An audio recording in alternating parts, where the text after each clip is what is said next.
নমস্কার। আম কাহিনী রামবাহিনী, কবি ভবানী প্রসাদ মজুমদারের লেখা। খুব ভোরে গাছে চড়ে ও পাড়ার রাম, চুরি করে ছুরি ভরে পারছিল আম।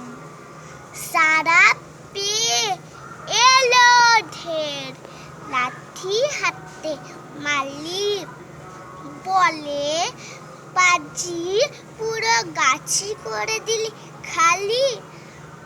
আয় নেমে বড় হয়ে হবি চোর পাকা, চল দেখি কি বলেন তোর বাবা কাকা।